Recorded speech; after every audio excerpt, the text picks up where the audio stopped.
A redação de concurso público é o maior terror, principalmente quando a banca te surpreende e simplesmente não te dá um tema. Ela te dá uma outra coisa lá, um texto que você tem que analisar para depois fazer a redação em cima daquele texto que ela te deu. E foi isso que aconteceu, por exemplo, com essa banca aqui de tribunais chamada Fundação Carlos Chagas. Eu quero que você entenda agora, efetivamente, o que você poderia ter feito nessa situação, você poderia ter escrito, e eu vou simplesmente escrever uma redação completa com você, do início ao fim desse texto, para você conseguir compreender o que você poderia se posicionar.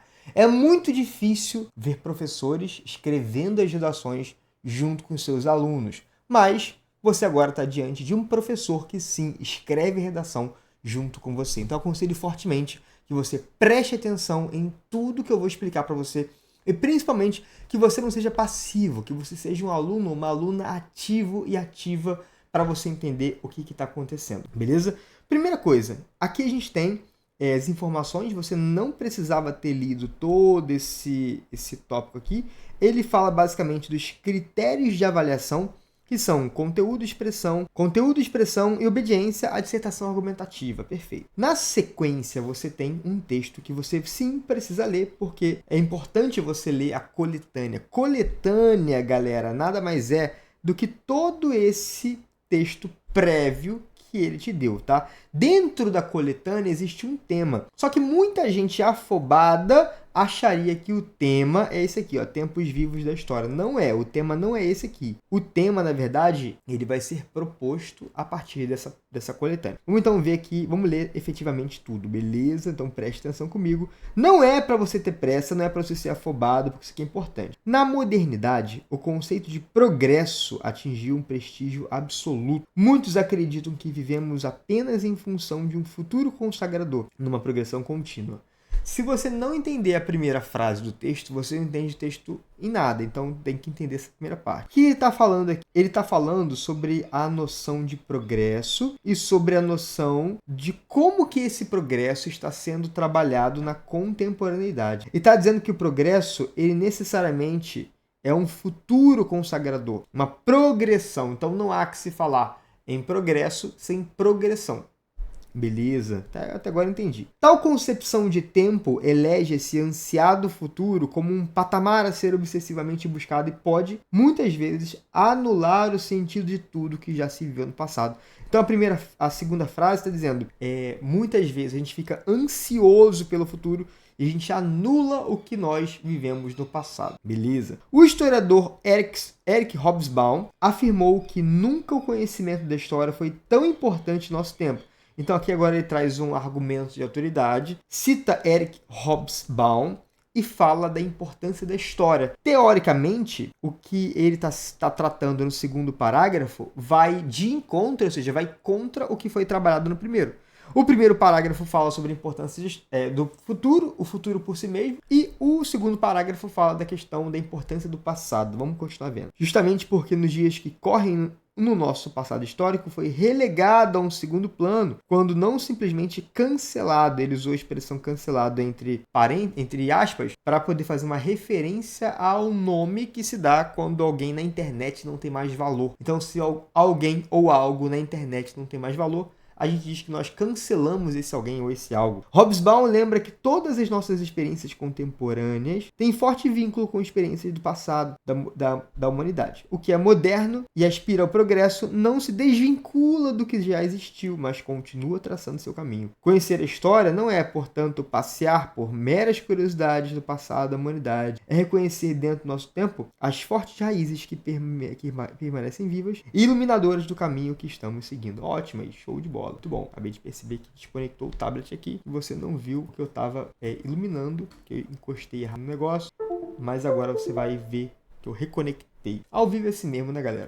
Beleza? Foi. E aí, logo abaixo, ele te diz assim, ó, com base no que se afirma, redija um texto dissertativo argumentativo no qual você exponha com clareza a sua opinião. Então aqui, repara que ele não te deu um tema, ele simplesmente falou assim, ó, seguinte, lê o texto, legal, tá? E depois fale o que você achou de forma crítica a partir do tema nele tratado. Então, não te deu um tema, ele te deu um texto e você tem que escrever sobre esse texto. Então, não é para você escrever sobre essa parte aqui, porque isso aqui é o título do texto, não é o tema da redação. Minha sugestão para você, inclusive eu já falei isso para os meus alunos aqui em vídeos anteriores, eu falei o seguinte: quando a banca fizer isso com você, você tem que ser esperto e você mesmo tem que fazer o tema. Ou seja, você vai ler o texto e você vai formular um tema, não da sua cabeça, claro, né? Você vai formular um tema a partir do que você viu. Então o tema pode ser a história, a importância da história. Vou complementar esse tema, mas só vou dar uma última olhada no final do texto. Conhecer a história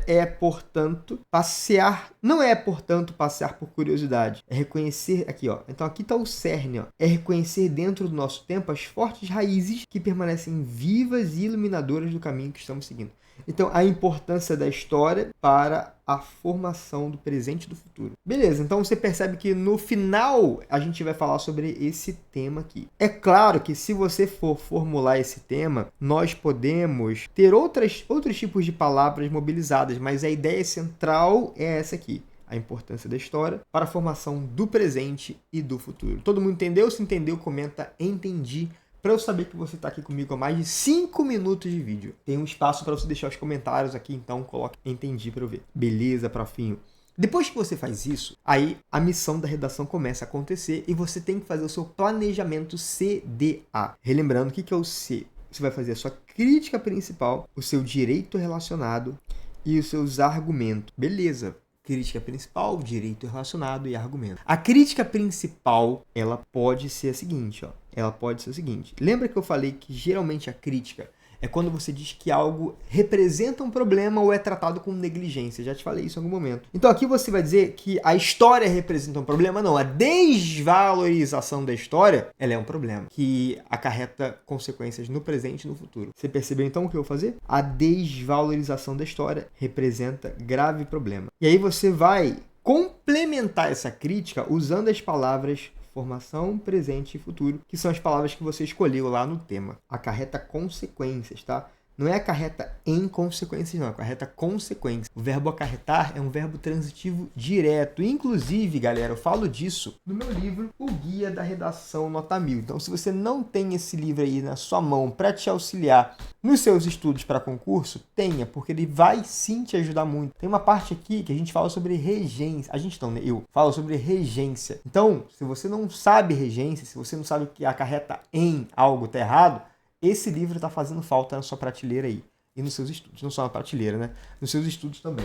Beleza. Então, olha aqui, ó. O direito relacionado a esse tema, que acarreta consequências para o presente. Galera, eu tô colocando aqui esse P com a barrinha, que é só para agilizar o processo aqui, tá? Não é na redação, tu não pode fazer isso. Beleza. Então aqui, ó, direito relacionado é o direito ao patrimônio histórico. Sim, todos nós temos direito a um patrimônio histórico. E os argumentos que a gente usa? Aqui a gente pode colocar simplesmente a negligência social e negligência estatal. Simples. Todo tema de concurso, a gente consegue selecionar esses dois argumentos como sendo argumentos produtivos para o nosso tema, beleza? O que a gente acabou de fazer aqui foi o nosso projeto de texto de redação de concurso. Agora, eu vou com você escrever essa redação, colocar essas ideias no papel. Mas antes de colocar a ideia no papel, você tem que colocar um planejamento dessas ideias. E o nome desse planejamento é Planejamento CDA.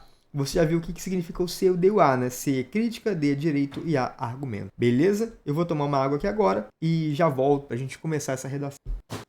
Galera, então aqui entra o método do fórmula do concurso, tá? A gente já tem uma linha temática, uma linha argumentativa definida. O que você tem que fazer agora é encontrar a melhor forma de produzir esse texto. E aí eu vou te mostrar aqui o material que a gente já trabalhou aqui no nosso curso, que é esse material da progressão textual. Quero que vocês... Opa, cadê? Esse material que eu vou mostrar aqui agora no meu computador. Se liga. A nossa redação de concurso, ela precisa passar por esses passos aqui, beleza? Tu já viu isso nos módulos anteriores, certo? Se você está vendo essa aula aqui, você não viu os módulos 1 e 2, você está fazendo errado, tá? Primeiro você tem que ver o módulo 1, depois o 2, para depois ver esses módulos específicos de bancas, de tribunais, etc. Beleza, então? Então, olha só. Aqui a gente vai começar a introdução mostrando uma abordagem do tema, depois a gente segue para a tese, depois a gente vai para o fechamento. E no fechamento a gente fala quais são os argumentos que a gente vai desenvolver, ou então a gente simplesmente reafirma a nossa tese. Beleza? Nesse tema de hoje, como a gente está falando aqui de uma redação que não teve um tema bem definido, né, que a gente teve que definir o tema, a gente vai fazer o seguinte, eu vou usar esse tipo de abordagem aqui, tá? Aliás, eu vou antecipar os argumentos na introdução, beleza? Vai ser muito fácil de você desenvolver, por quê? Porque a gente vai apoiar a nossa redação no modelo de coletividade. Você percebe que esse tema ele se encaixa perfeitamente na temática da coletividade. Perfeito? Então a gente vai começar dessa forma aqui, ó. Depois a gente vai para a tese, para o fechamento. Então vamos aqui escrever a nossa redação agora no meu tablet. Vamos lá então, olho na tela. Beleza, profinho. Vou começar então aqui. Não vou pular linha para o título, porque ele não pediu título. E vou começar o texto efetivamente na linha 1 usando caneta preta. Que vai ser o seguinte, ó. Vou começar a redação dizendo, em 1948, e como é que eu começo? De onde que eu tirei essa data? De onde que eu tirei essa abordagem? Eu tirei essa abordagem do nosso modelo, beleza? Logicamente, galera, que você não é bobo. Eu já te falei que você, concurseiro, não precisa ser modelo maníaco. Não é para você pegar palavra por palavra e tentar copiar e colar e enfiar na redação a qualquer custo. Não, entenda o processo, entenda a ideia. Articule essa noção da ONU e coloque a sua redação de forma natural. Então, para isso, você tem que estudar e tem que entender a essência da ideia, tá? E a essência da ideia começa assim, em 1948, a Organização das Nações Unidas promulgou uma das leis mais relevantes da história recente. 2 pontos, a Declaração Universal dos Direitos Humanos, com letra maiúscula, beleza, cujo conteúdo garante, e aí aqui a gente vai colocar o direito que é garantido por essa Carta Magna, não Carta Magna, porque uma carta internacional, que é o direito ao patrimônio histórico, material e imaterial. Muito bom. Pronto, já comecei a minha redação, já estou começando a trabalhar o assunto ali, que é questão histórica, patrimônio histórico. Já inclusive falei da história recente, então tá super articulado, você percebe que tá super dentro do tema. História, histórico não é uma repetição de palavras, porque são vocábulos diferentes, então você pode manter, tá? Não tem problema nenhum. E aí na sequência, galera, a gente vem aqui, ó, para tese. A tese, ela vai falar do todavia, o problema do tema, impede. Essa aqui é tese, ó. Beleza? Então vamos articular. Qual que é o problema do tema? O problema do tema é desvalorização do patrimônio histórico. Nós desvalorizamos a história e por isso nós não queremos saber do que aconteceu antes. Isso traz consequências negativas. Vamos então escrever isso na nossa redação aqui agora. Bora. Todavia, a desvalorização da herança. E aí, para fazer isso, a gente pode até voltar no nosso texto e usar as palavras do tema. A gente tem aqui, ó, a desvalorização das raízes históricas. Tá vendo aqui, ó, das raízes do passado, tá? Você percebe o que eu tô fazendo? Eu tô deixando o meu texto, ele articulado com uma coletânea. A desvalorização das raízes antigas, não coloco das nossas raízes não, tá? Das raízes antigas, impede que a sociedade vivencie o direito assegurado pela ONU, o que acarreta consequências negativas para o presente e futuro. Beleza, pronto aí. Tá começando a ficar uma introdução muito longa, então a gente vai ter que agora fazer com que esse nosso desfecho caiba pelo menos em uma linha. Porque eu gosto de fazer a minha introdução com 6 linhas, tá? Não é obrigatório, pode fazer com 7, pode fazer com 5, depende do tamanho da tua letra. E aqui eu vou usar esse fechamento aqui, ó.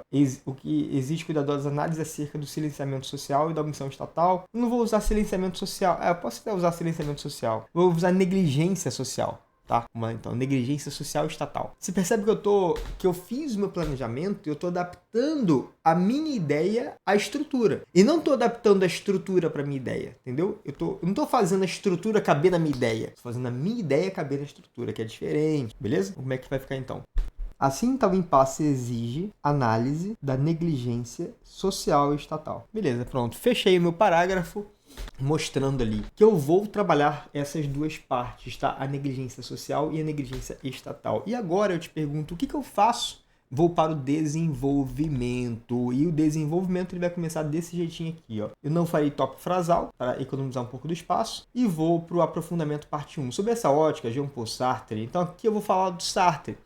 Eu vou dizer que o Sartre, ele afirma que existe um conceito chamado acomodação social, segundo o qual há alguns indivíduos, alguns temas sociais que simplesmente nós esquecemos, nós banimos. Então, na hora que a gente for falar do banidos, a gente usa esquecidos. Por quê? Porque esquecimento tem relação clara com história.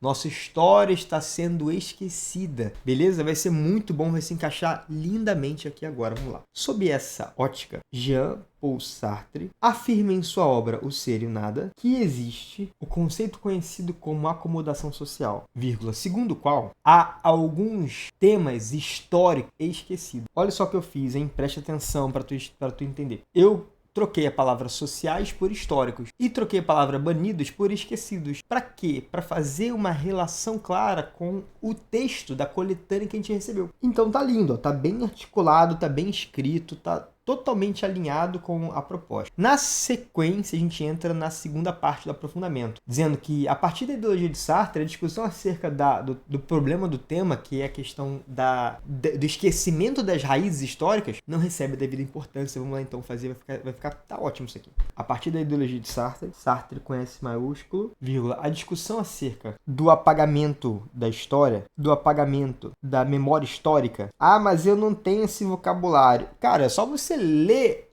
a proposta de redação que te deram, leia a proposta de redação e vá tentando procurar as palavras que você vai utilizando aqui, ó. E você vai ter o vocabulário. E principalmente vá fazendo aí a aplicação do jeito que eu tô fazendo. Escreve junto comigo. Você não tá escrevendo, você tá só me olhando.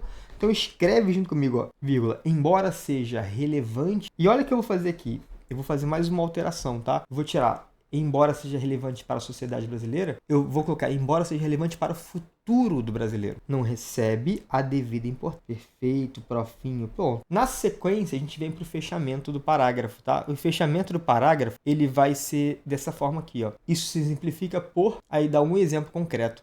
Um exemplo concreto do nosso esquecimento. Um exemplo da sociedade se esquecendo de alguma coisa do passado. Vamos lá.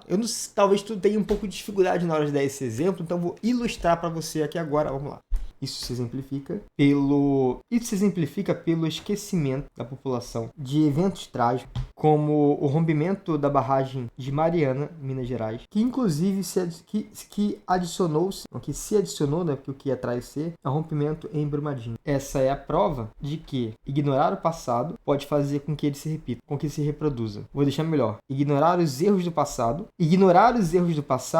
pode fazer com que se reproduzam no futuro. Beleza, pronto. Aí fechei o balão aqui. Você percebe que deu um exemplo claro sobre a situação do passado e um exemplo muito concreto, porque eu falei, houve um rompimento na barragem de Mariana, esse rompimento foi esquecido, ele caiu no esquecimento da memória da população. E logo depois houve um novo rompimento na mesma região, né, que foi em Minas Gerais, mesmo estado. E esse rompimento, segundo, ele poderia ter sido evitado caso a população se lembrasse de forma clara do que aconteceu em Mariana. Então nós não usamos a história para evitar que ela se reproduza e acontece que ela se reproduz no presente e no futuro. Beleza, então vamos lá. Já estamos metade da redação pronta. Agora a gente vai continuar o nosso terceiro parágrafo da redação Olho na Tela. Ademais, a omissão do Estado, ela motiva indiretamente a persistência desse apagamento histórico. Vamos lá, então, aqui agora, bora. Beleza, então aqui a gente vai criticar o Estado, porque o Estado, quando ele não faz nada para preservar a história, ele motiva indiretamente o apagamento dessa história. Como é que fica isso aqui no nosso primeiro? A gente vai dizer que Norberto Bobbio, um expoente filósofo italiano, ele afirma que as autoridades, elas devem não apenas ofertar os benefícios da lei, que inclusive memória histórica, patrimônio imaterial, ele é um benefício que o Estado tem que garantir, mas também ou seja, não apenas ofertar na lei, mas garantir que a população usufrua deles na prática. Vamos ver como é que vai ficar isso. Que a população usufrua deles na prática. Beleza. E aí, na sequência, a gente entra numa parte importante aqui do nosso modelo, que eu vou mostrar para você aqui. Ó. A falência da instituição estatal, tal como Bobbio denuncia, prejudica as vítimas. Haja vista um exemplo concreto. Então aqui, galera, qual que é a vítima? A vítima é a história. A vítima é o patrimônio imaterial cultural, ou então patrimônio histórico-cultural da sociedade. E aí você vai dar um exemplo de um patrimônio histórico que está sendo apagado, tá? Tem que ter esse exemplo aí. Vamos ver aqui como é que vai ficar agora no nosso tablet. A falência da instituição estatal, tal como Bobbio denuncia, prejudica a manutenção da história, do patrimônio cultural histórico. Haja vista, vou dar o exemplo das línguas indígenas, das culturas indígenas, que estão sendo apagadas pela falta de relevância dada pelo Estado. Então, vamos lá. Haja visto o apagamento das línguas indígenas por conta da exploração de suas terras. Abre aspas, abre travessão, coloca assim, que deveriam ser protegidas pelo Estado. Ou então, cuja responsabilidade de proteção é do Estado. Beleza. E agora a gente fecha aqui com essa frase assim. Enquanto a negligência às vítimas específicas for a regra, direitos serão distribuídos como privilégios. Então, vamos ver como é que vai ficar aqui. Vou usar o desse modo, porque eu acredito que eu já tenho usado o assim aqui em cima. Já usei o assim aqui em cima, tá vendo? Então, vou usar aqui o desse modo. Aí eu vou dar uma mudada aqui, tá? Vou colocar assim, desse modo, enquanto a negligência com as origens históricas for a regra, as sociedades contemporâneas não conhecerão a riqueza do nosso passado. A riqueza e a diversidade do nosso passado. Beleza aí, ó. Pronto aí, ó. Vou colocar do nosso passado, não porque eu não curto usar a primeira pessoa do plural na redação. Mas a gente fecha aqui agora com a conclusão, e a conclusão vem nesse sentido aqui, como é que ela é. A justiça social prevista pela ONU, portanto, não alcança sua plenitude na sociedade. Não vou colocar o brasileiro, não. Tá aqui, agora estou mostrando. Não vou usar a palavra brasileiro, porque, enfim, eu acho que o tema não restringiu para o Brasil. Então, não vou usar a palavra brasileira, não. E vou seguir, ó. Vou seguir os argumentos e vou fazer o fechamento do jeitinho como está no nosso modelo, olho na tela. A justiça social prevista pela ONU. Vou trocar justiça social, eu vou colocar assim, a riqueza do patrimônio imaterial. A preservação, portanto, não alcança sua plenitude na sociedade brasileira. Vou deixar só sociedade. Ponto. Continua aqui, ó. Aliás, ponto não, vírgula. Por conta da negligência social, as tragédias do passado, bem como a carência de atenção do Estado materializada na inércia da preservação de terras indígenas. Vou colocar das culturas originárias. Ponto. E fechamento desse modo, colocar o nesse viés que eu já usei desse modo, tá? Nesse viés. Enquanto a negligência já usei negligência, então enquanto a imprudência no cumprimento da lei, enquanto a indiferença no cumprimento da lei, vou trocar cumprimento da lei com alguma coisa associada a raízes históricas, patrimônio histórico. Enquanto a indiferença ao passado for a regra, os planos traçados pela ONU em 1948 permanecerão como um objetivo utópico. E essa expressão objetivo utópico, caso você precise colocar o título, ela funcionará como título. Pronto, galera, fiz a nossa introdução, nosso desenvolvimento, nossa conclusão completo sobre esse tema. Eu espero que você tenha curtido, espero que você tenha aproveitado esse processo, aproveite o processo, aprenda a escrever redação usando a estrutura como a sua aceleradora, mas não estando presa na estrutura. Então, é isso que eu quero te mostrar. Tem mais redações para a gente fazer, então bora agora continuar.